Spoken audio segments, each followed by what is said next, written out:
Warning, Code Brown. It's bullets to bedpans. We're dealing with a whole bunch of shit. The following content may not be suitable for some audiences, i.e., people who do not like gory descriptions, swearing, bowel stories, salty language, or one-off humor. If you're under 18, this show is probably not for you.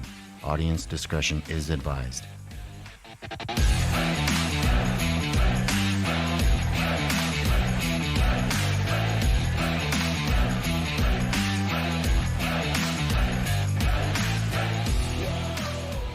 Welcome to Bullets to Bedpans. I'm Medic MZ. And I'm Nurse Dee Tox. So what are we talking about today? So I have a question for you. All right. Why do you never trust a student, nursing student, med tech? Why do you never trust them? Oh my God. Where to start? Because we were students once too, right? Because we all think we know more than we do. We're all overconfident. Even when we're scared, we're trying to show we got it, and they're just dangerous. I mean, I remember a student, clinical student, this was actually hilarious and creepy at the same time, but I was working on a small labor and delivery unit, and we brought in med techs, clinical students, right? And they would come rotate through labor and delivery, postpartum. And one day I noticed that this clinical student, he's going into the room, but he's not really coming out that quickly. And it's a guy. And hey, some of the best nurse practitioners I knew I knew a male one that was phenomenal. So I'm not bashing men in general because they can do this job as well as anybody. But you are a little more careful when you have men interacting with women, especially students, when they're just learning, because sometimes they are bright-eyed, bushy-tailed, and don't always know what those boundaries look like, right? Yes, right, exactly. They're learning the boundaries. Good summary. So he's going in and out, and I'm like, God, he's in there a long time. What are you doing? Well, come to find out, he was hitting on some of the single moms. He knew their statuses, and he was trying to get their phone number. Nothing says I want to date you after just seeing a whole lot of vag than going and asking a mom post-delivery for them digits. Yeah. You know she's on a commission for 6 weeks. I don't think he was after that. I think he was out of the field from there. How do you even counsel that? Like, what were you thinking? I brought him to, if I'm not mistaken, it was a long time ago. I brought him to the senior, it was like somebody over all the clinical students, told him what happened and let them handle it and said, he doesn't come back here. And he didn't. He was off our floor. That's scary, dangerous. Right? It makes you wonder, like, what was he hoping to get out of that? Yeah. I mean, a date with somebody that has a new, weird. What about you? So oddly enough, we have a theme here unintentionally, labor and delivery. It was myself. I was delivering that day. So this was at a training hospital. I won't name any names, but was being induced that day and had gotten checked in and gotten to bed, and they were, just getting things established, get IV access and just kind of the preliminary things you got to do. A very, very nervous med tech comes in and just kind of shaky and, hi, I'm here to do your IV. And I'm like, yeah, sure. So she gets a specimen collection set and lays it on the bed. And I'm looking at this, I'm looking at her, and she's very visibly nervous, right? And I'm like, surely she's going to catch this. She's going to start, I'm peeling the packs and realize, oh shit, I grabbed the wrong stuff. Well, she didn't. And I let her move forward with the stick. And you could tell when it hit her because she had this light bulb moment and was like, what the fuck am I even doing?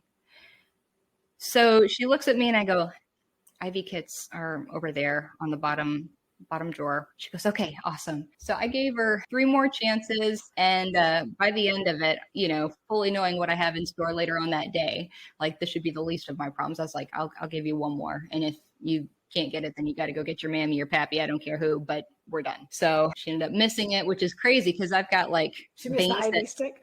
Yeah, she missed the IV stick. which is crazy because I've got veins that Helen Keller couldn't miss. And yeah, it was like, you go into a room knowing what you need to get done. You should be thinking about, do I have the right equipment? Do I know what the hell I'm doing? Where's my preceptor at? And it just kind of made me chuckle, you know, because at first I was like, yeah, it's okay. We all have to learn. I was a student too. Be patient, be gentle. And by the end of it, I'm like, get the fuck out. Well, and you know what? It's funny you say that because we were all students once too, right? It's a love-hate relationship. I think, I don't know if that's the right term, but you want to help them because nobody learns. Like when you're in school, you learn on dummies and you suture on oranges, and you know they don't let you on people, right? Because that's just kind of crazy. And so when you get out there and then you're actually doing this with people and whatnot, that's where the rubber meets the road. Rubber right? meets the road, right? And so I remember coming in, and they always had like a clinical day in the lab, right? And so all the new lab techs are learning how to draw blood, or it was either lab techs, clinical students, nursing students. I was one of them. That happened to me. And when I did it, and that's why I said they're overconfident, because I was one of those. I remember getting ready to do a blood draw, first one ever. Here I go on a person. And as I'm getting ready to stick her, this little lady looks up at me and says, "Oh, sweetie, you know, if it's your first time, I'd really prefer somebody else." And I bold-faced lied to her. I was like, "Oh no, I've done this many times." Luckily for me, I nailed it. Oh, thank God. And she goes, "Oh, I could tell. Thank you so much."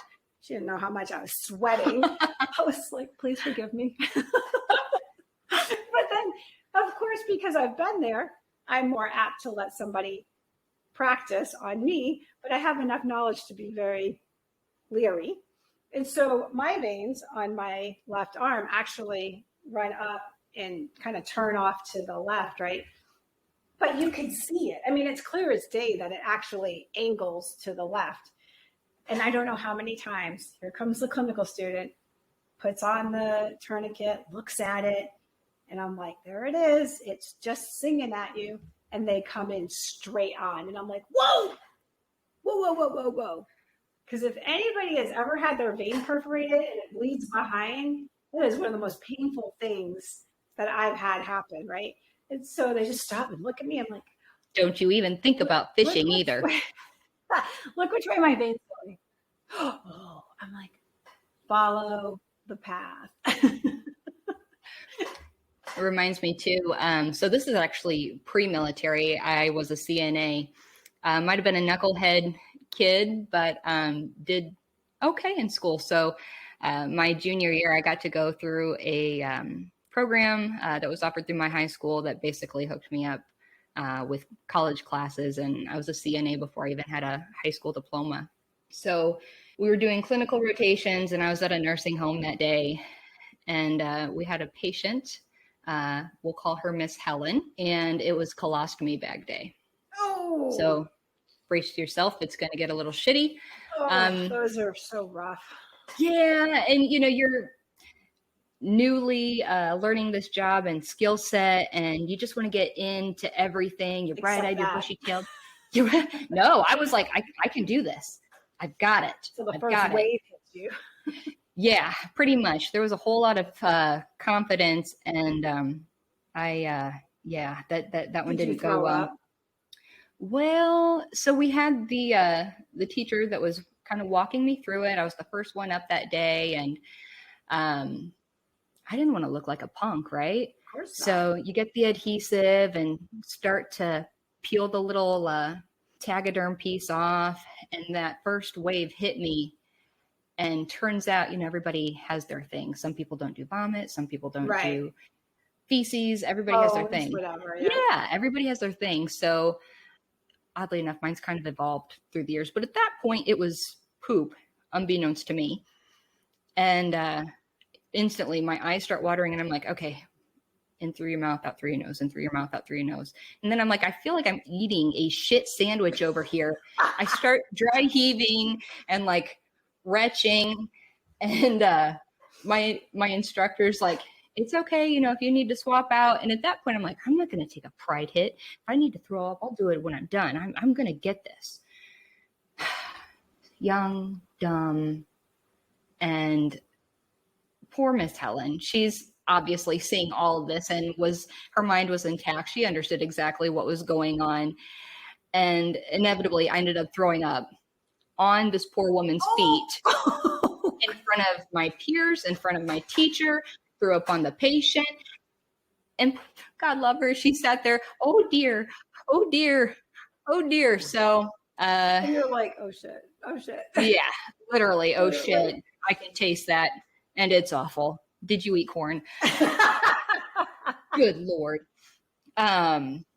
So after we got Miss Helen cleaned up and situated, I proceeded to go outside into the hall with my instructor and get my ass chewed for not knowing when to raise my hand. Yep.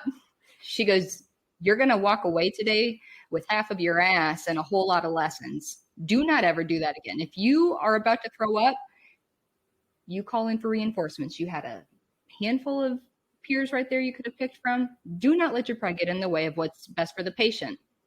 Right. Well, lesson learned. You know what? We get in some of the most precarious situations, right? This was putting a Foley catheter in and putting a male Foley catheter in. Oof. Huh? Oof. Yeah, oof. And so 3-4 nursing students and the instructor, and she's like, okay, who'd like to do this? I'm all like, oh, hell no. Who wants to jam this piece of plastic up this guy's pee-pee? Yeah, like, the guy's like 70 years old, right? And he's sitting there with 4 female nursing students, all in our 20s. Can you imagine what he felt like, right? He's probably a little older. Did he take his little blue pill that day? Hopefully not. Well, no, he must have been under like duress or just terrified because nothing was standing up. That was half the problem, that let's see, how do I say this in a way that you understand it?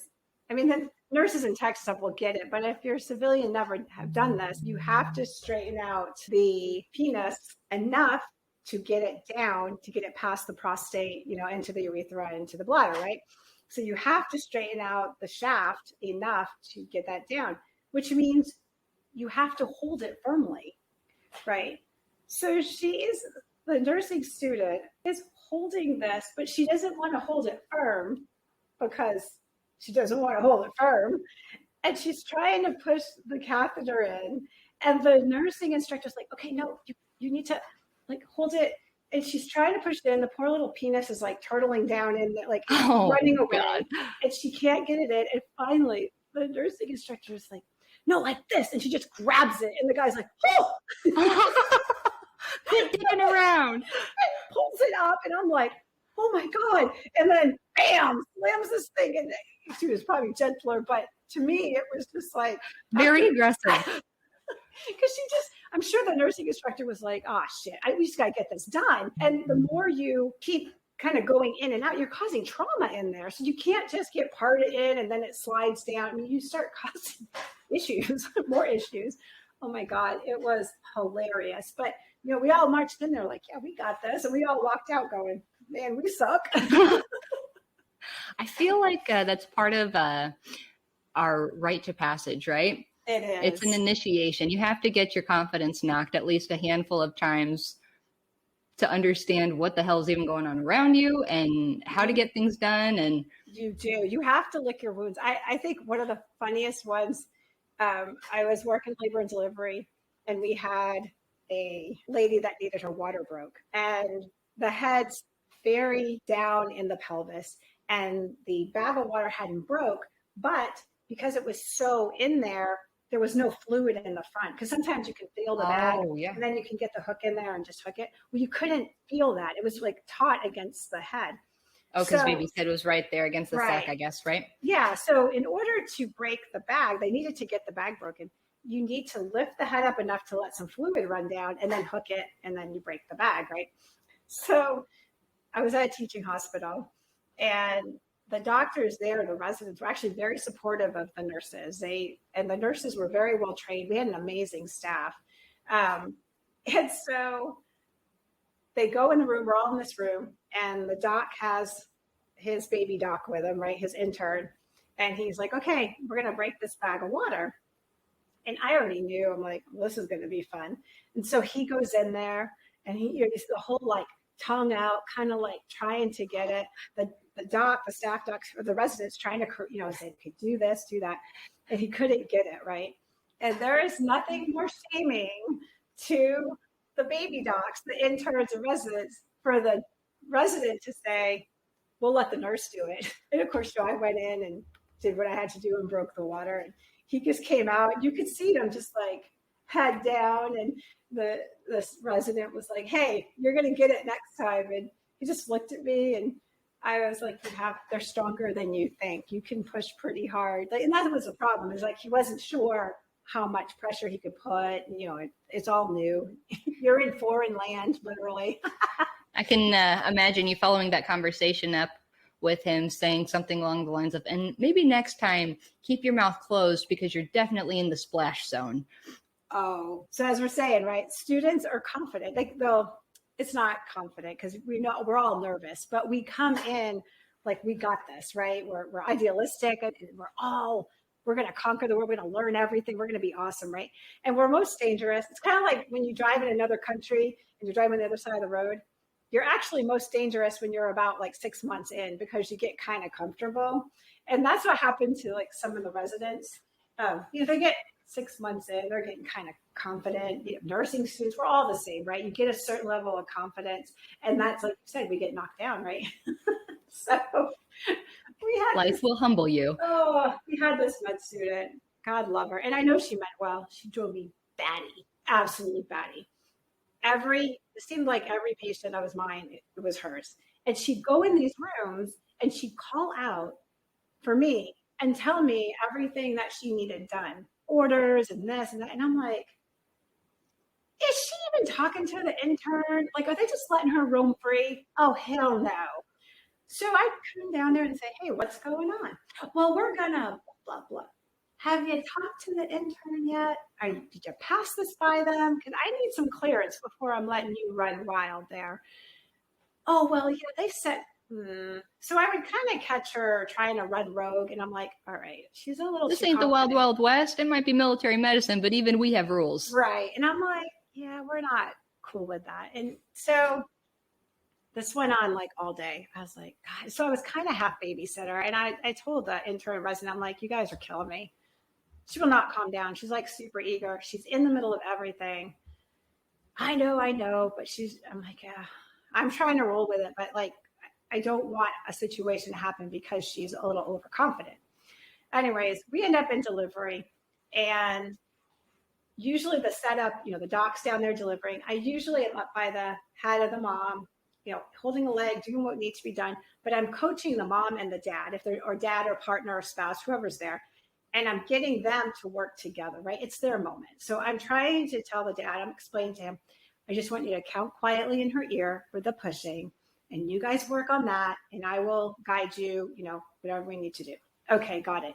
So he's over there trying to be with his wife and count. And I got the med student. She's between me and the doc. And so she's where the leg, the leg's kind of up at an angle, right?